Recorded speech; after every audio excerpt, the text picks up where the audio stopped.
خداوند یسوع مسیح کے زندہ اور جلالی نام میں آپ سب کی سلامتی ہو۔ یہ دوسری ویڈیو ہے جو میں اپلوڈ کر رہا ہوں، اور پہلی ویڈیو میں آپ نے دیکھا کہ ہم نے کس طرح پرانے عہد نامہ کا تفصیلی جائزہ لیا، اور اس دوسری ویڈیو کے اندر ہم اس کے دو سیکشنز جو رہ گئے تھے پچھلی ویڈیو میں ہم وہ سیکھیں گے۔ اور خداوند کا کلام جو ہے وہ ہم اس طریقے سے سیکھیں گے کہ ہم ہر ایک کتاب سے پہلے اس کا تفصیلی جائزہ لیں گے، جیسا کہ ہم نے پرانا عہد نامہ شروع کرنے سے پہلے اس کا تفصیلی جائزہ لیا، اور میں نے آپ کو ایک تصویر دکھائی جس کے اندر کافی سیکشنز تھے، اور ہم نے پہلے اور دوسرے سیکشنز کو سیکھا، اور ہم نے یہ بات سیکھی کہ پرانا عہد نامہ 5 حصوں پر تقسیم ہے، 4 حصے جن میں تاریخ ہے، اور ایک حصہ وہ ہے جس میں خدا خاموش رہا، اس کو ہم تاریخ نہیں کہہ سکتے، بلکہ ہم جو دوسرے 4 حصے ہیں ان کو تاریخ کہتے ہیں، کیونکہ ان تاریخی حصوں میں خدا خاموش نہیں تھا، خدا اس دنیا میں حرکت کر رہا تھا، اور خدا اس دنیا میں نبیوں کے ساتھ کلام کر رہا تھا، جس کی بدولت یہ کتابیں ہم تک پہنچی، اور نبیوں نے خدا ان کے کلام کو لکھا اور ان کتابوں کو ہم تک پہنچایا۔ تو آج ہم سیکھنے والے ہیں کہ کس طرح خدا نے ان کو بادشاہت بخشی۔ میں آپ کو بتانا چاہتا ہوں کہ ابراہیم سے پیدائش کی کتاب میں خدا نے پہلے ہی بتا دیا تھا، اور ابراہیم سے پہلے ہی خدا نے بات کر لی تھی کہ جو تیری قوم ہے، جو بنی اسرائیل کی قوم ہے، اور ان کے جو بچے ہیں وہ 400 سال مصر کی غلامی میں رہیں گے۔ یہ بات خدا نے ابراہیم سے پہلے ہی کہہ دی تھی، کیونکہ خدا ان کو ملک کنعان دینا چاہتا تھا، اور اس کی مین وجہ یہ ہے کہ خدا نے اسے ملک کنعان نہیں دیا جب تک کہ اموریوں کے گناہ پورے نہ ہو گئے، کیونکہ اس وقت ملک کنعان میں اموری لوگ رہتے تھے، ایمورائٹس لوگ رہتے تھے، اور خدا نے کلیئرلی بائبل میں بتایا کہ ابھی تک اموریوں کے گناہ پورے نہیں ہوئے۔ اس سے ہمیں یہ بھی بات پتہ چلتی ہے کہ خدا انصاف کا خدا ہے۔ خدا ایسا نہیں کرتا کہ ایک قوم کو نکال پھینکے اور دوسری قوم کو وہ جگہ دے دے۔ خدا انصاف کرتا ہے، اور ملک کنعان بنی اسرائیل کو غلامی سے پہلے نہ ملنے کی یہی وجہ ہے کہ خدا اموریوں کے گناہوں کا جو ہے وہ انصاف کرنا چاہتا تھا، اور اسی دور میں خدا خاموش رہا۔ اور یہ جو دور ہے، میں آپ کو پہلے والی ویڈیو میں بتا چکا ہوں کہ اس دور میں جو کلچرز ڈیولپ ہوئے وہ مصر، چائنا اور انڈیا تھے۔ یہ وہ دور ہے جب خدا خاموش تھا، اور جس دور میں بنی اسرائیل اسیری میں تھے، مصریوں کے ہاتھ کے نیچے تھے۔ اور اس دور میں بھی کافی کتابیں لکھی گئیں جو کہ کلام مقدس میں شامل نہیں ہیں، اور شامل ہونی بھی نہیں چاہیے، کیونکہ خدا خاموش تھا اور خدا نے کسی سے کلام نہیں کیا، تو وہ کلام، وہ باتیں جو خدا کی طرف سے نہیں ہیں، ہم بائبل میں شامل نہیں کر سکتے۔ تو آج ہم تیسرے حصہ پر غور کریں گے، اور وہ ہے بادشاہت کا حصہ۔ میں نے آپ کو بتایا کہ پرانا عہد نامہ 4 حصوں پر تقسیم ہے، اور چاروں ادوار میں 4 باتیں وقوع پذیر ہوئی۔ چناؤ، خدا اپنے لیے قوم چنتا ہے، اس کے بعد خروج، خدا ان کو کیسے ڈیلیور کرتا ہے غلامی میں سے، کیسے وہ نکلتے ہیں، اور بادشاہت، خدا ان کو پھر کیسے بادشاہت دیتا ہے اور وعدہ کی ہوئی سرزمین ان کے حوالہ کرتا ہے۔ اور اس کے بعد چوتھا حصہ جو کافی غمگین حصہ ہے، جو کافی افسوسناک حصہ، یہ ہے کہ وہی جگہ دوبارہ ان سے چھن جاتی ہے، کیونکہ وہاں پر سول وارز ہوئی، وہاں پر کافی زوال آیا، جو چوتھے حصہ میں آپ دیکھیں گے۔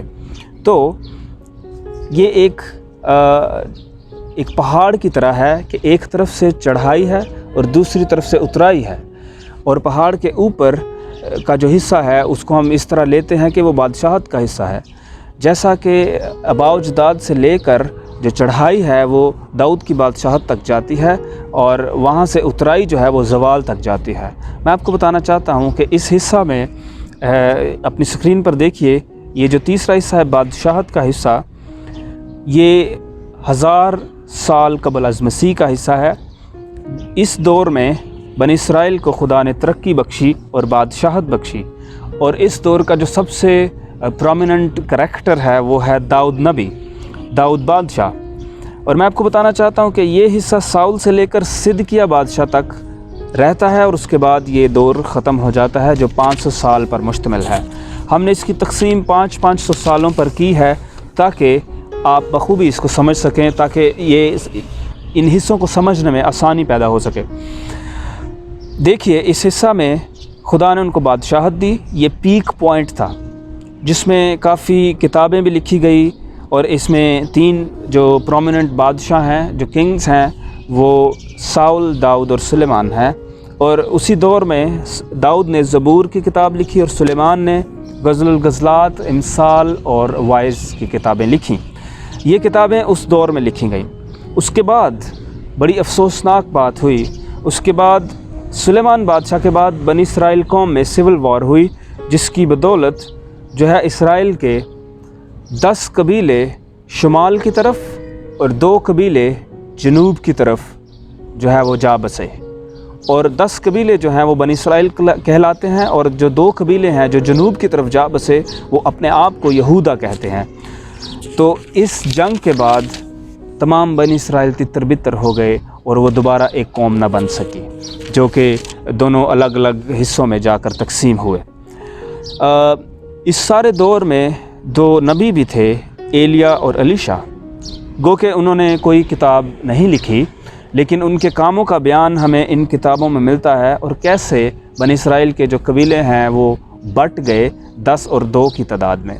اور یہ ساری جو سٹوری ہے، یہ جو افسوسناک باتیں ہیں، سٹوری ہے کہ جنگ ہوئی اور وہ کس طرح سے لڑے اور انہوں نے آپس میں جو ہے جھگڑا کیا، اور کس طرح وہ دوبارہ ایک متحد قوم نہیں بن سکے۔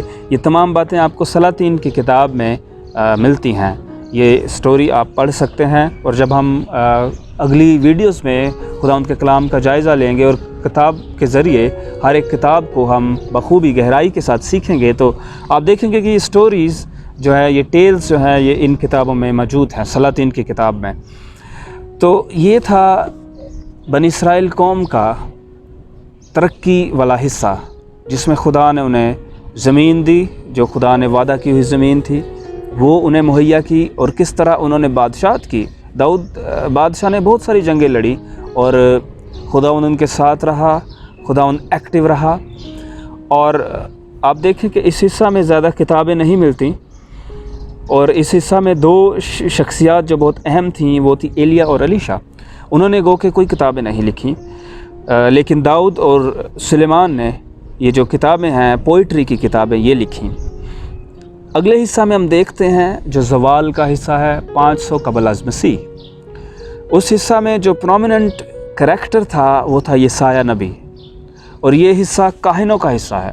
میں نے آپ کو بتایا کہ پرانا عہد نامہ اور بنی اسرائیل قوم 4 طرح کی لیڈرز کے ساتھ رہی۔ پہلے لیڈرز جنہوں نے ان کی رہنمائی کی، آباء و اجداد، پیٹریارکس، ان کے جو فور فادرز تھے، انہوں نے ان کی رہنمائی کی اور وہ ان کو لے کر چلے۔ اس کا مطلب ہے کہ خدا آباء و اجداد کے وسیلہ سے کلام کرتا تھا۔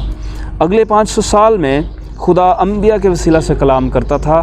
انبیاء اور نبیوں نے خداوند کی قوم کو ان کی قیادت کی اور ان کی رہنمائی کی۔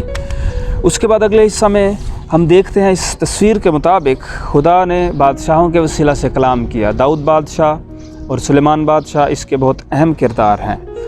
اس کے بعد ہم دیکھتے ہیں جو زوال کا حصہ ہے، جو آخری حصہ ہے پرانے عہد نامہ کا، جس میں کافی زیادہ جو ہے وہ کتابیں ہمیں دیکھنے کو ملتی ہیں کلام مقدس میں، اور ہم دیکھتے ہیں کہ یہ حصہ یشوع سے لے کر کیفہ تک ختم ہوتا ہے۔ یہ وہی کیفہ ہے جو یسوع مسیح کے دور میں کاہن تھا۔